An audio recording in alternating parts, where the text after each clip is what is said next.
Oke, Pak Krisna, sebagai seorang praktisi hukum melihat kontroversi yang terjadi ini di PIK 2 ini, Abang melihatnya seperti apa? Ini saya lihat bahwa keadaan PIK ini terprovokasi. Banyak yang memprovokasi dalam hal ini akan menjadi bola liar dalam urusan PIK. Saya melihat bahwa sistematis, bahwa ini ada yang menggerakkan dalam pergerakan ini, tidak hanya semata-mata ini menjadi seolah-olah menjadi gerakan rakyat. Kenapa saya melihat begitu? Karena terjadi banyak fitnah. Terjadi banyak fitnah di lapangan, seperti misalkan dikatakan PSN. PSN yang saya ingat ya, bahwa perlu kami jelaskan, PSN inilah proyek strategis nasional yang non APBN, yang tidak dibiayai sama sekali oleh negara. Biaya ini full investor.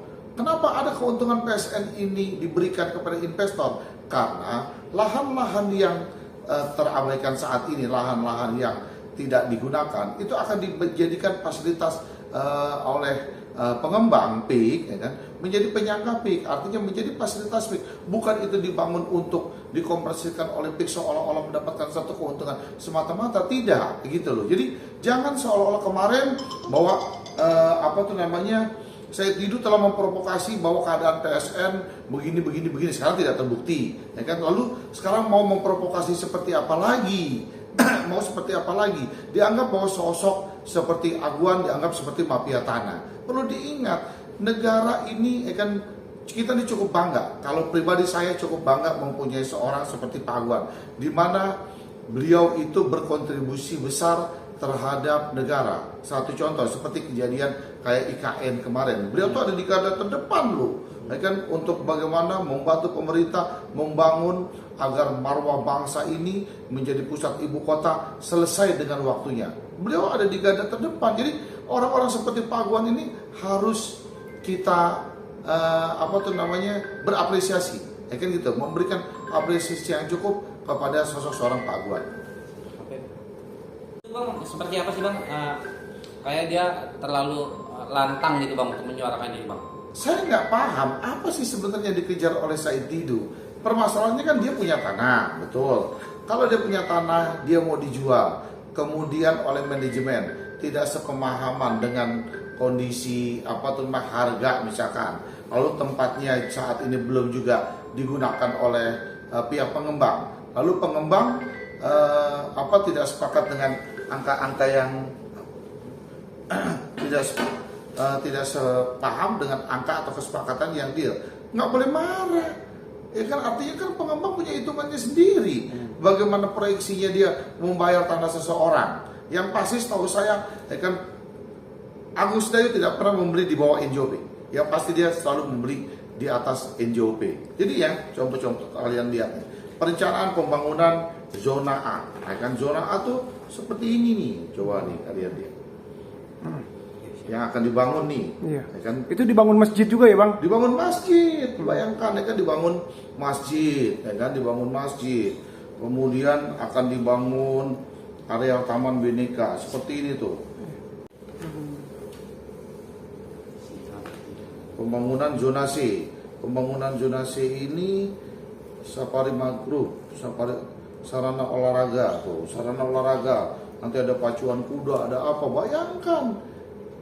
Ya. Sedahsyat ini nanti PIK akan menjadi, kan, yang proyek PSN itu akan dibuat seperti ini. Coba bayangkan, kalian bayangkan, begitu luar biasa. Kemudian ya kan, pembangunan zona D, ya kan, zona D ini akan dibangun sirkuit internasional. Bayangkan, kita akan membangun sirkuit internasional. Seperti apa, ya kan, luar biasa. Sirkuit internasionalnya ini nggak main-main loh, ya kan, luar biasa ini akan dibangun tuh.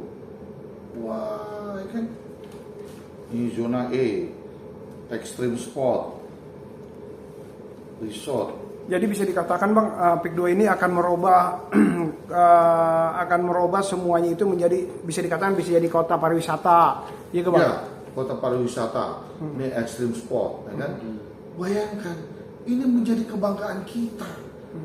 Dan kan kalian tahu bahwa kawasan PIK itu tidak jauh dari airport internasional Soekarno-Hatta. Bayangkan, ya kan, dari pesawat sudah kelihatan seperti apa nanti PIK itu akan terjadi. Jadi jangan hal-hal yang kecil diprovokasikan. Jadi ingat ya bahwa saya mendengar, ya kan, saya melihat saat ini ya kan banyak video beredar viral ya kan bahwa tangkap Aguan, apanya yang mau ditangkap? Seorang Pak Aguan apa yang mau ditangkap? Dia cukup berkontribusi. Negara dengan pengusaha itu harus saling berdampingan. Artinya bahwa ya kan saya tahu banget Seci ya, kayak Seci itu selama berdiri telah membangun 10.000 rumah, bayangkan, di seluruh Indonesia. Ketika gempa Palu, Aceh dan sebagainya telah dibangun. Bahkan ya kan selama Seci berdiri lebih banyak masjid yang dibangun oleh Pak Aguan ketimbang wihara sendiri. Jadi jangan sedikit-sedikit disalahkan bahwa ya kan minoritas dan sebagainya. Ini kan kayak sekarang sedang mengadu domba bahwa adanya minoritas, ya kan kelompok ini. Itu udah nggak ada lagi, bos. Indonesia ini di pemerintahan Pak Prabowo itu tidak ada lagi. Semua kondisinya menyatu. Bahkan coba kalian lihat, Seci telah bekerja sama dengan PBNU, betul kan? Mereka bekerja sama dengan PBNU dalam bidang pendidikan, membangun universitas PBNU, membangun sekolah-sekolah PBNU, membangun agar santri-santri PBNU mendapatkan satu pendidikan yang layak. Kan SDM-nya semua dibangun dengan kerjasama dengan Seci. Bayangkan. Jadi jangan hanya cuman dari kelompok kecil yang memprovokasi keadaan, menyeret-nyeret warga dengan modal kamera, lalu bercuap-cuap, ya kan, merdeka. Indonesia ini 280 juta jiwa, bos. Artinya kan tidak mudah untuk memprovokasi. Jadi bukan hanya segelintir kelompok-kelompok ini. Jadi janganlah, telah menciptakan lapangan pekerjaan selama PIK berdiri. Jadi saya mohon sekali lagi, jangan kan kepada warga Banten khususnya yang berada di sana, jangan terpengaruh dengan kelompok-kelompok yang coba memfitnah, yang menghasut, mengujar kebencian dan sebagainya. Jadi sekali lagi, kan hal-hal itu harus kita hindari. Bang, pesan untuk Said Didu sendiri, Bang. Ya, artinya Pak Said Didu kita tahu dia seorang akademisi, dia seorang doktor. Jadi jangan bergaya-gaya seperti aktivis lah. Artinya bahwa bagaimana mengedukasi dia sebagai akademisi, mengedukasi dia sebagai seorang doktor, harus memberikan contoh-contoh yang baik. Jadi dia juga adalah menjadi aset bangsa, menjadi kebangsaan bangsa. Menjadi kebanggaan bangsa. Jadi harusnya hal ini diberikan contoh yang baik. Seperti apa penyelesaian yang baik. Kalau ada konflik, diselesaikan dengan cara yang baik. Maksud saya memberikan contoh edukasi yang baik untuk pasien ini. Itu aja. Bang, bisa disebut Pak Aguan sendiri turun gunung gitu, Bang, ya, untuk membantu Pak Presiden Prabowo gitu, Bang. Bisa disebut begitu nggak, Bang?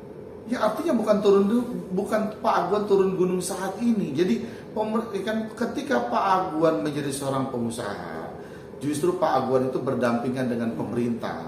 Saat ini beliau tuh berjalan berdampingan dengan pemerintah, membantu program-program pemerintah. Toh pemerintah kan juga nggak bisa berjalan sendiri. Dia juga harus menggandeng para kelompok-kelompok pengusaha yang telah menjalankan roda ekonomi di Indonesia. Jadi seperti contoh misalkan kayak kejadian di IKN kemarin, ya kan, Pak Aguan menjadi garda terdepan. Lalu kemudian Pak Aguan mengajak seluruh teman-temannya, ya kan, seluruh pengusaha-pengusahanya untuk berkontribusi sama-sama membangun IKN.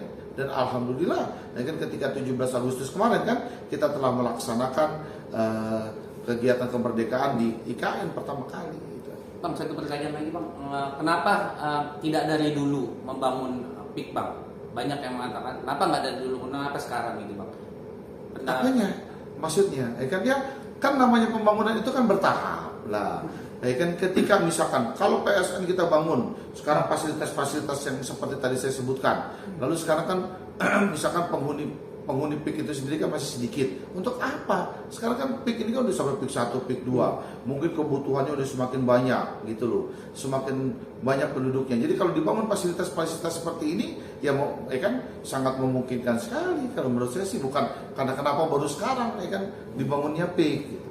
Bang, bisa dikatakan cukup menguntungkan juga nggak untuk masyarakat Banten dengan adanya PIK 1, PIK 2, dan PIK 3 ini kan akan menciptakan lapangan kerja nantinya, Bang, ya, untuk masyarakat yang berada di sana. Apakah nanti masyarakat sana akan dilibatkan untuk jadi tenaga kerja atau seperti apa? Pasti tentunya, karena gini, kan paling terdekat kita harus mengambil, misalkan kan kita punya perusahaan, lalu kita punya toko, lalu kita punya satu pusat perdagangan di sana yang kita kelola. Kemudian mengambil tenaga kerja yang paling termurah adalah orang sekitarnya, karena lebih cepat waktunya, lebih efisiensi, ya kan, dari segala-galanya. Jadi orang sekitar lah yang pasti akan lebih diambil daripada orang-orang yang jauh, gitu loh. Artinya bahwa orang-orang sekitar lah daripada orang-orang yang jauh yang akan diambil. Dan ini ingat bahwa menjadi kebanggaan warga Banten karena lokasinya, letaknya ada di Banten. Sementara ini adalah asetnya Indonesia.